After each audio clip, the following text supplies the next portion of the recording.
Buen día con todos. Quisiera empezar con un agradecimiento a 5G Américas por la oportunidad de participar en el Wireless Technology Summit 2024, espacio donde estamos seguros podremos conocer múltiples perspectivas que nos permitan enriquecer la comprensión sobre los desafíos que tenemos al frente en la conectividad digital en la región de América Latina y el Caribe. A propósito justamente del título de la edición anual de esta cumbre, es que vamos a comentar sobre un concepto alusivo a los modelos de negocio de los operadores de telecomunicaciones, específicamente alrededor de los modelos de financiamiento y a propósito de ello, también recogiendo algunas apreciaciones iniciales sobre el esquema de contribución justa o fair share del cual hemos tomado conocimiento en los últimos meses.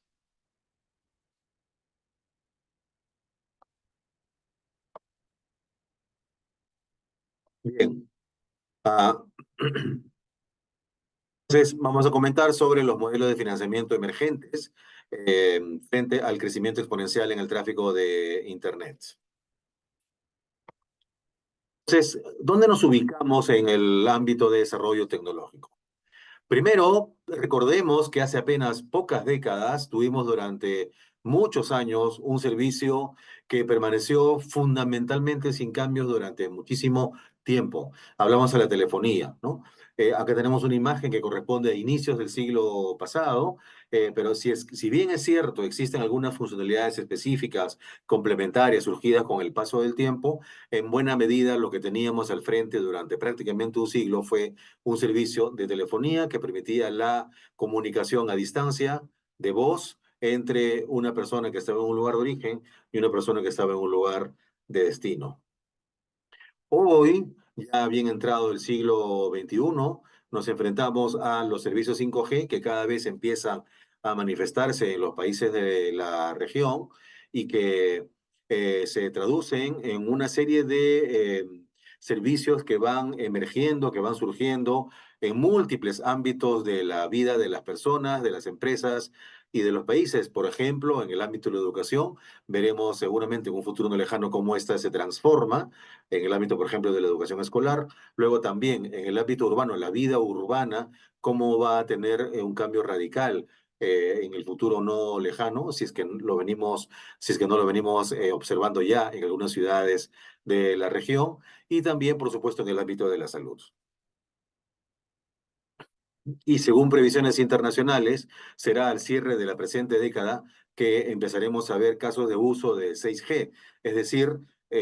ya niveles de indicadores de desempeño de red que serán aún mucho mayores que los que tendremos o los que empezamos a tener con 5G, que permite el surgimiento de servicios basados en Internet de los sentidos o una comunicación robótica entre máquinas, etcétera, ¿no? Donde en buena cuenta el mundo físico será eh, replicado en el mundo digital, en lo que ya algunos especialistas han empezado a llamar el mundo ciberfísico.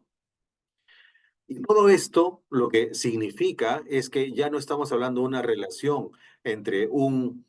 usuario de servicios de telecomunicaciones, como decíamos hace varias décadas, telefonía, y un operador que brinde el servicio, sino empiezan a surgir una serie de segmentos de actores que conforman el ecosistema de conectividad digital y que entre sí desarrollan una serie de interrelaciones, sobre lo cual comentaremos en unas láminas siguientes.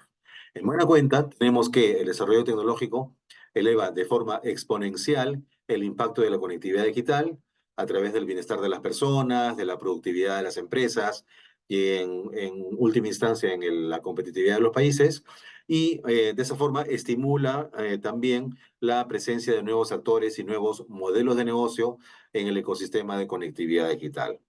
Esta es una primera evidencia que podemos recoger sobre el desarrollo tecnológico. ¿Cómo se traduce esto en los indicadores del mercado? Vemos que durante los últimos 5 años el tráfico móvil por línea en América Latina, según registra el reporte de movilidad de Ericsson en su versión más reciente, se ha quintuplicado. Hace 5 años teníamos menos de 5 gigabits por línea por mes, hoy tenemos 15. Y según este mismo reporte, existe un pronóstico de que en los próximos 5 a 6 años se triplicará. Es decir, estamos frente a un crecimiento que bien podemos denominar exponencial en este ámbito. Sin embargo, tenemos que esto no se traduce necesariamente en que los ingresos del sector telecomunicaciones registren un crecimiento. Acá tenemos una aplicación de lo mencionado en la lámina previa a la situación de Perú, donde ven ustedes con la línea de color naranja que efectivamente el tráfico por línea se ubica en este promedio mundial, pero al mismo tiempo tenemos que el precio unitario por cada gigabit se ha reducido a una mínima expresión, a menos de medio dólar, ¿no? Lo cual se traduce en que los servicios móviles registran ingresos que durante la última década han permanecido fundamentalmente estancados. Y más aún, cuando comparamos la situación financiera de los operadores de telecomunicaciones con estos otros segmentos de actores, vemos que surgen diferencias que vale la pena considerar, ¿no? Para el trazo de acá a futuro respecto a cómo seguir impulsando la conectividad digital que los usuarios requerimos cada vez más. Hemos elegido un indicador que es el margen operativo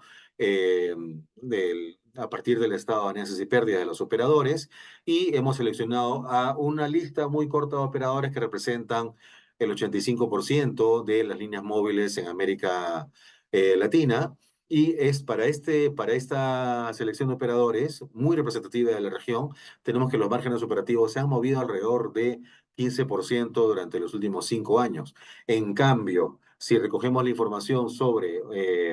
una lista también seleccionada de empresas tecnológicas de gran envergadura global, específicamente las cuatro más grandes en términos de tráfico de datos. Tenemos que su margen se ha movido entre 28 y 33%, es decir, alrededor de un promedio de 30% por año, versus el 15% de los operadores de telecomunicaciones. Es decir, las empresas de telecomunicaciones, fruto de esta caída de precios que hemos observado hace un momento, caída de precios unitarios, registran un margen operativo a nivel de desempeño financiero que se ubica a la mitad respecto a las empresas tecnológicas conocidas como Big Tech. Es decir, lo que podemos reconocer es que el crecimiento exponencial en el tráfico de Internet móvil al mismo tiempo produce un efecto de crecimiento de ingresos en empresas tecnológicas y crecimiento de costos de los operadores de telecomunicaciones que empujan sus márgenes operativos a niveles bastante por debajo. Entonces, ante esta situación y debido a que los servicios de conectividad digital, el acceso a Internet, es un producto hoy día reconocidamente de primera necesidad eh,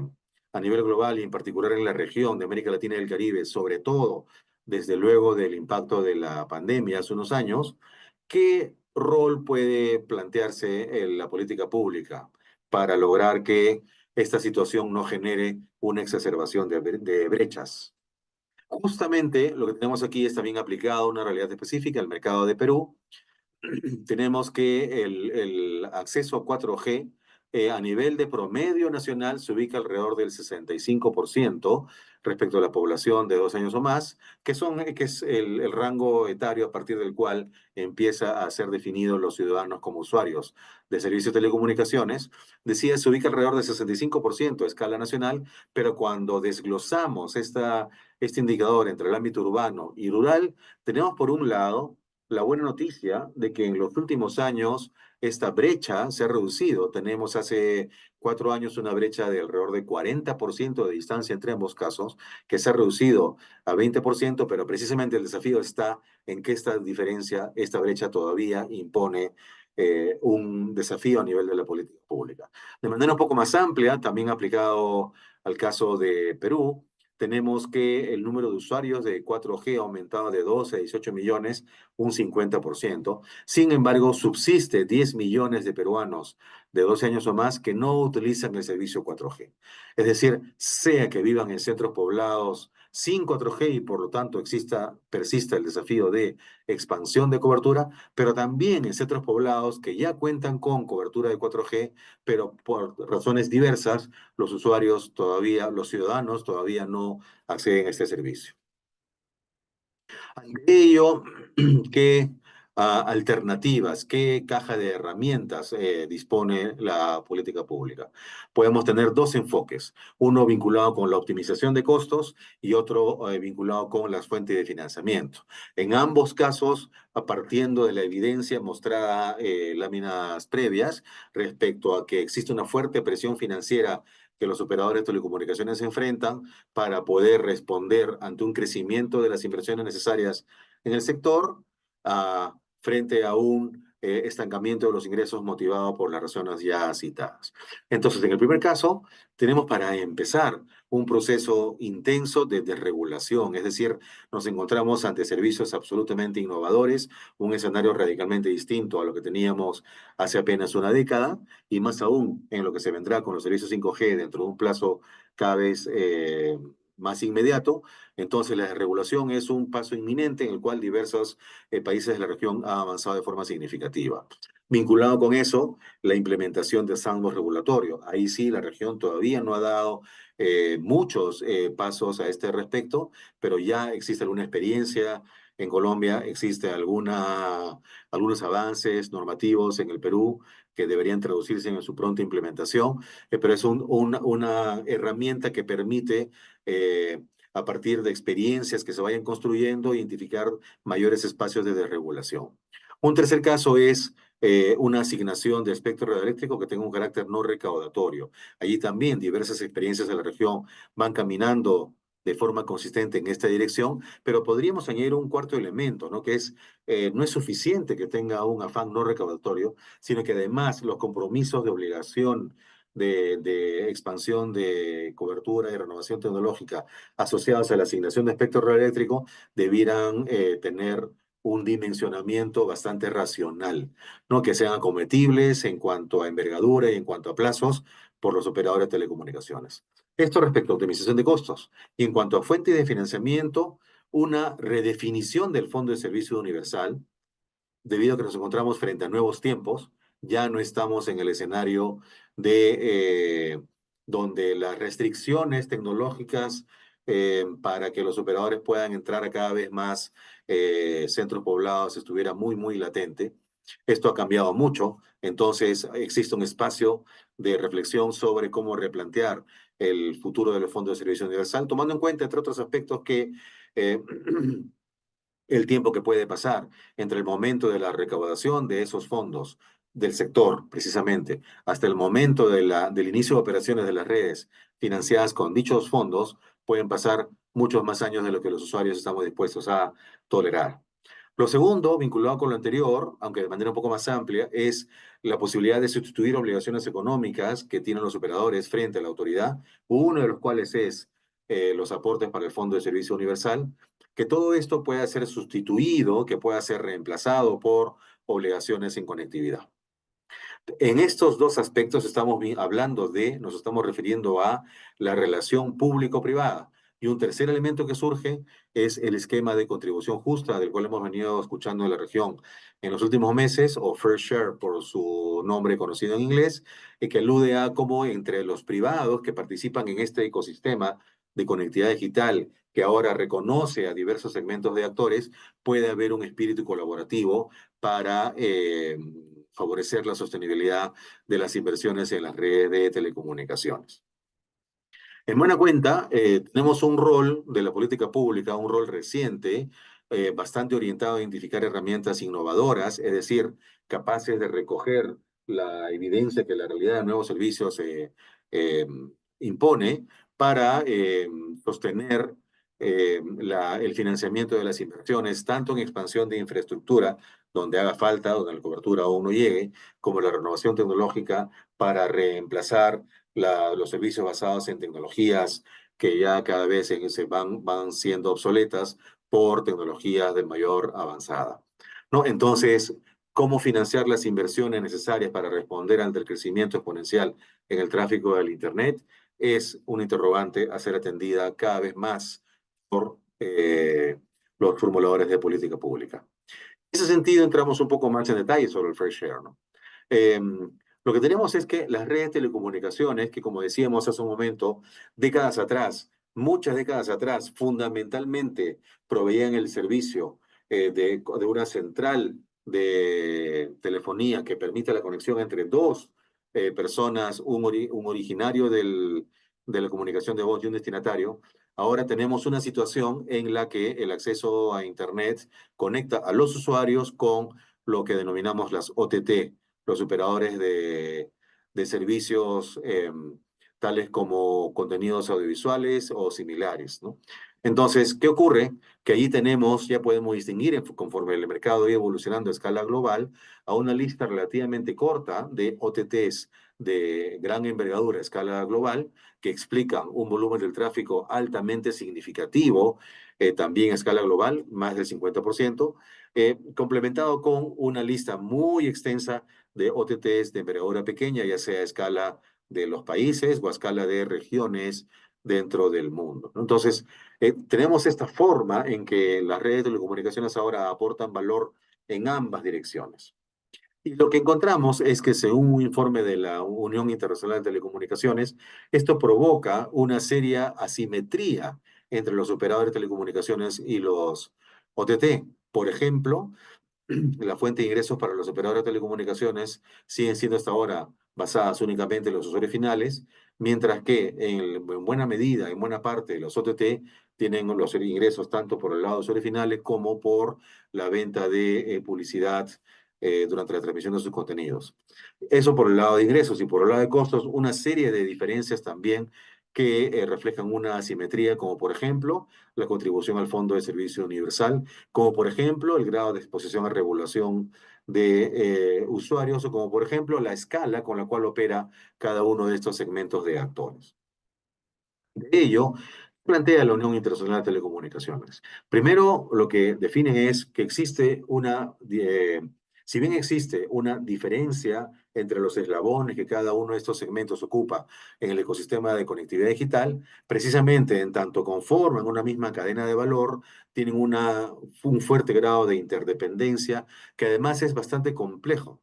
Es bastante compleja esta interdependencia porque en algunos casos los servicios OTT y los servicios de telecomunicaciones pueden ser sustitutos, en otros casos pueden ser alternativos, es decir, tener funciones diferentes pero que generan un valor similar al usuario, pueden ser también complementarios y en otros casos pueden ser bienes superiores entre sí. Entonces, estamos frente a un escenario de interdependencia compleja y en tanto compleja esto requiere más que nunca un fuerte espíritu de diálogo promovido por la autoridad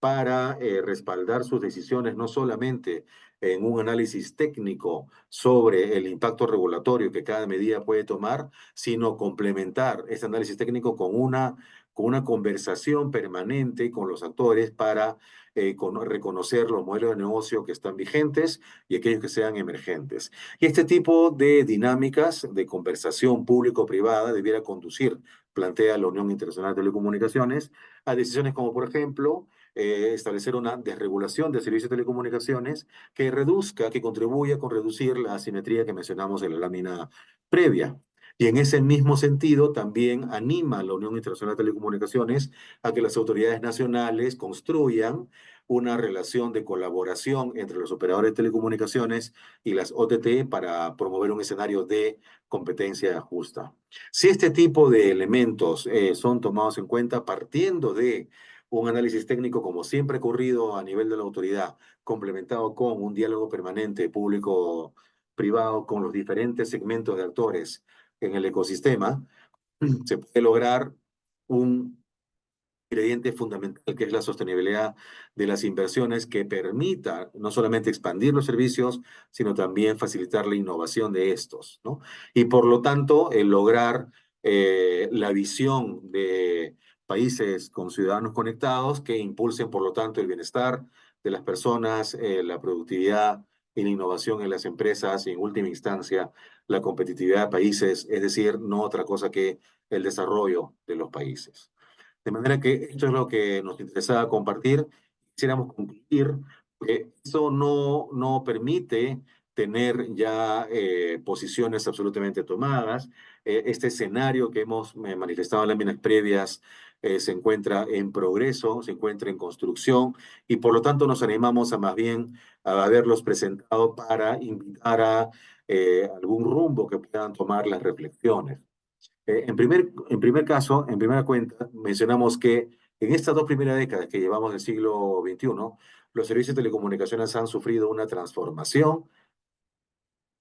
mayor que durante todo el siglo XX. Esa es una primera evidencia que hemos mostrado en las láminas previas, y asociado con esto, es previsible que durante la próxima década esta velocidad de cambio sea aún mayor. Por lo tanto, si todo esto crea el imperativo de expansión cada vez más intensa de las redes de telecomunicaciones que deben ser debidamente financiadas, planteamos una primera interrogante, ¿no? El modelo de financiamiento para la expansión de infraestructura ha predominado en las últimas décadas, basados, por ejemplo, en un fondo de servicio universal. ¿Está preparado para esta nueva realidad? Es decir, la capacidad de respuesta, la agilidad de respuesta que este tipo de elementos institucionales presenta, se ajustan a esta nueva realidad, tiene sentido mantenerlo intacto. Esto es un aspecto que a nivel global, a nivel de países, tanto en Europa como en América del Norte, está siendo bastante discutido. En la región cada vez es más inminente que esto sea sumamente debatido para poder adecuar estos esquemas vigentes por muchos años a la nueva realidad. Lo segundo, ¿qué dirección debe tomar esta inexorable redefinición del Fondo de Servicio Universal? ¿Dónde encajar una nueva forma de relación entre la autoridad o entre este fondo gestionado desde el sector público con la inversión privada, toda vez que esta inversión privada eh, tiene ya una forma diferente en los últimos tiempos, fruto del desarrollo tecnológico, que permite que este umbral geográfico donde la inversión privada puede llegar de manera sostenible, tanto por el progreso de la tecnología como por el surgimiento de nuevos modelos de negocio basados, por ejemplo, en la compartición de infraestructura. Entonces, estos umbrales donde la inversión privada puede llegar están cambiando, se están expandiendo, ¿qué impacto debiera tener esto en la redefinición de los fondos de servicio universal? Y asociado con esto, para complementar este replanteamiento en la relación público-privada a nivel de modelo de financiamiento, eh, la siguiente interrogante es cómo dar forma a la colaboración entre los operadores de telecomunicaciones y los otros segmentos de actores que ahora forman parte de este ecosistema de conectividad digital. Una posibilidad es la contribución justa, que justamente va la redundancia, recoja esta paradoja en la cual el crecimiento de ingresos, el crecimiento de tráfico, perdón, tiene un impacto no solamente distinto, sino contrapuesto entre los OTT y los operadores de telecomunicaciones. Finalmente, se trata de pensar en los usuarios, en el impacto en los usuarios, y lo que los usuarios seguramente tienen en mente hacia adelante es cada vez tener un uso más intenso de servicios digitales de toda índole, entre ellos aquellos provistos por los OTT, pero esto solo es posible si las redes de telecomunicaciones son cada vez más robustecidas, y eso requiere eh, esquemas de financiamiento que sean sostenibles en el tiempo. De manera que esto es lo que nos eh, planteamos compartir con ustedes, algunas reflexiones más que respuestas o más que toma de posición, porque planteamos un tema que está apenas surgiendo y sobre el cual surgirán seguramente muchas aristas para llegar a buen puerto, siempre con decisiones de política pública centradas en los usuarios. Muchísimas gracias.